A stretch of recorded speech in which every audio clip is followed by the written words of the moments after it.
We're now back in Turkey, where we'll begin our whirlwind journey through the 7 churches of Revelation. Our first stop will be Ephesus, which is just a few miles from here, and we'll trace a semicircular highway route through Smyrna, Pergamum, Thyatira, Sardis, Philadelphia, and Laodicea. Since we spent an entire episode here at Ephesus during Paul's journeys, we already understand the size and importance of this ancient city. By the time John was writing Revelation, the church at Ephesus was already well established. According to early church history, the first bishop of Ephesus was Timothy, a student of Paul we met earlier in the series. Timothy died here in about 97 AD when he tried to preach the gospel during the annual festival of Artemis. It seems that he so angered the Artemis followers that they beat him, dragged him through the streets, and killed him.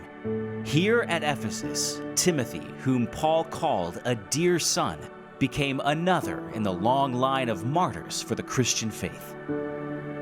The Apostle John spent many years here in Ephesus, and it was here that John wrote the Gospel of John, and most likely his 3 epistles as well.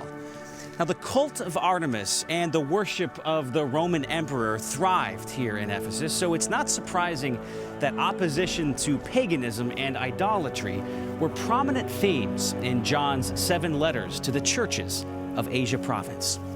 The Apostle John returned to Ephesus after Emperor Nerva pardoned him from exile on Patmos. He died here sometime after 98 AD, during the reign of Emperor Trajan. There is some question regarding the circumstances of John's death, some believing he was martyred, and others believing he died of natural causes. According to church historians, John was buried here at Ephesus. I'm about 2 miles from the main city of Ephesus, on the ruins of the Basilica of St. John.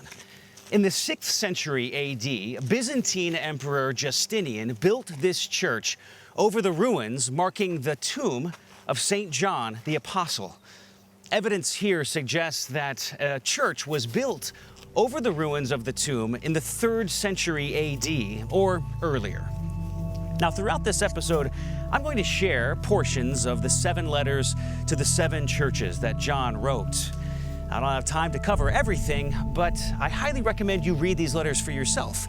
Many people throughout history have discovered that these 2,000-year-old writings have special significance for their own lives in their own churches. Here's a portion of the first letter. To the angel of the church in Ephesus, write, I know your deeds, your hard work, and your perseverance. I know that you cannot tolerate wicked people, that you have tested those who claim to be apostles but are not, and have found them false. You have persevered and have endured hardships for my name and have not grown weary. Yet I hold this against you. You have forsaken the love you had at first. Consider how far you have fallen. Repent and do the things you did at first. Revelation 2:1-5.